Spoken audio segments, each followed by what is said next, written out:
Board का नाम सुनते ही आम आदमी की समझ में यही आता है कि मुस्लिम धर्म से संबंधित किसी प्रॉपर्टी की बात हो रही है। शायद इसी के चलते हमारे देश के मंझे राजनेता इसे संवेदनशील मुद्दा बना देते रहे हैं। वोट बैंक की राजनीति के चलते मुस्लिम धर्म के कल्याण के लिए बनाई गई एक पवित्र संस्था पर मुट्ठी भर भ्रष्ट और ताकतवर लोग राज कर रहे हैं। एक पत्रकार चर्चा पर इस ज्वलंत मुद्दे पर बहुत साफगोई से हुसैनी टाइगर्स संस्था के संस्थापक शमीर शमसी ने कहा, हिंदुस्तान के मुसलमानों को राजनेता गुमराह कर रहे हैं और अपनी अपनी रोटियां सेक रहे हैं, चाहे वो भाजपा हो या सेक्युलर फोर्सेस। अब आगे सुनिए उन्होंने कैसे मुस्लिम भाइयों को वक्फ बोर्ड, हिंदू भाइयों को सनातन बोर्ड, साहित्य कैसे धर्मगुरु क्लबे जवाद को समाजवादी पार्टी ने फर्जी तौर पर स्टार प्रचारक घोषित कर दिया। आइए उनकी प्रतिक्रिया सुनते हैं। इस मामले को लेके जो मुसलमानों को भ्रमित किया जा रहा है, उससे मुसलमानों को भ्रमित होने की आवश्यकता नहीं है। उसकी सबसे बड़ी वजह यह है कि वक्फ की ज़मीनें बेचने के लिए अब कुछ बचा ही नहीं है। मुसलमान खुद बेच के खा चुके हैं। सारी ज़मीनें वक्फ की बिक चुकी हैं, सारी ज़मीनों पे कब्जे हो चुके हैं। जो ज़मीनें बची हैं वो विवादित हैं, कोर्ट में कहीं मुकदमे चल रहे हैं, इसलिए वो बच गई हैं। अगर उसमें कोर्ट के विवाद ना होते तो वो भी बिक गई होती। तो इसलिए मुसलमानों को उस मुद्दे के ऊपर परेशान होने की जरूरत है जो बचा हुआ हो। जो बचा है ही नहीं, उसके ऊपर परेशान होने की क्या आवश्यकता है। मगर राजनीतिक गलियारे में आज भी चर्चा का और रस्साकसी चल रही है। पॉलिटिकल स्टैंड है दोनों तरफ के पार्टियों के, चाहे वो भारतीय जनता पार्टी हो, चाहे वो सेकुलर फोर्सेस हो, उन दोनों को इन सब चीजों से फायदा मिलता है, इसलिए वो लोग कर रहे हैं। लेकिन इसमें कोई दम नहीं है मुद्दे में। जब कोई चीज बची नहीं है तो आप उसके ऊपर कहाँ से क्या चीज लेने के मूड में है। मगर एक चीज बताइए कि जो संशोधन बिल था सरकार ने पेश किया संसद में, ऐसी क्या खंड थे उसके कि जिससे जो है मुस्लिम समुदाय में रोष है और राजनीति का एक केंद्र बना हुआ है। देखिए, एक तो 90% लोगों को ये बात पता ही नहीं होगी कि संशोधन में क्या आया है। यस, एक दो चीजें जो संशोधन के अंदर अगर कुछ हैं भी, जिसमें से एक मामला ये था कि उसके अंदर बोर्ड में जो है जो एक रिजर्वेशन है कि बोर्ड के अंदर मुस्लिम लोग ही रह सकते हैं, उसको समाप्त करके उसमें सभी धर्मों के लोगों के रहने की बात थी, जिसके ऊपर लोगों ने एतराज किया। क्योंकि धार्मिक चीजें हैं, धार्मिक चीजों के ऊपर जिस प्रकार से आप सोचिए कि कुंभ मेले में जो है वो मुसलमानों के जाने पे, गैर मजहब के जाने पे लोगों पर प्रतिबंध है,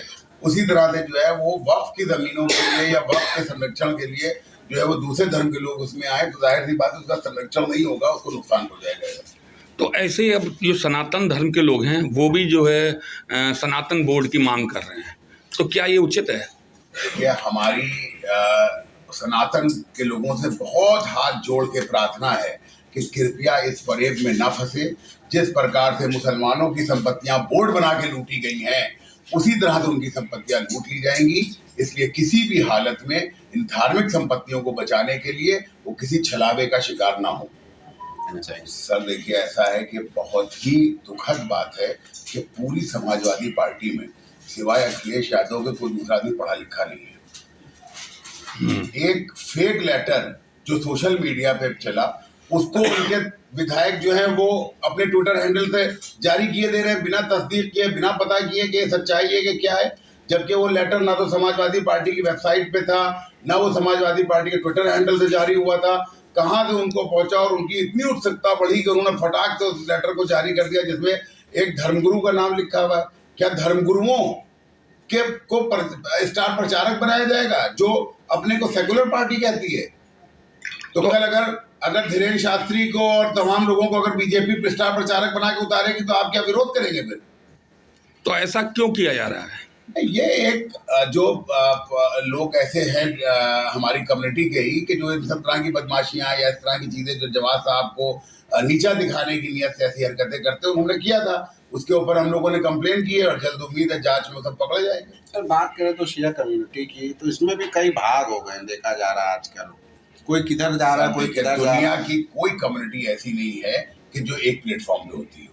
दुनिया की हर कम्युनिटी, चाहे वो यहूदी हो, चाहे ईसाई हो, चाहे सुन्नी हो, चाहे शिया हो, लेकिन शियों के साथ इस वक्त मजबूरी सबसे बड़ी ये है कि अभी जो दुनिया का सिनेरियो चल रहा है, जिसके अंदर ईरान वर्सेस इजराइल बड़ी लड़ाई चल रही है, उसमें शिया जो है षड्यंत्रों का शिकार हो रहे हैं। अभी सर, आप लोग ने काफ़ी प्रोटेस्ट भी किया जो नसरुल्लाह की जो मौत हुई है वहाँ पे, तो उसको लेके किस तरीके से देखते हैं? देखिए, हसन नसरुल्लाह एक स्वतंत्रता संग्राम सेनानी हैं जिन्होंने अपने देश के लिए अपने प्राणों की आहुति दी है और जब तक वो ज़मीन आज़ाद नहीं हो जाती तब तक वहाँ संघर्ष जारी रहेगा। इसलिए अब जो मौजूदा ताकतें वर्ल्ड की हैं, उनको सोचना चाहिए कि इस मामले की मध्यस्थता करा के और जल्द से जल्द वहाँ पूरी बंद कराएं।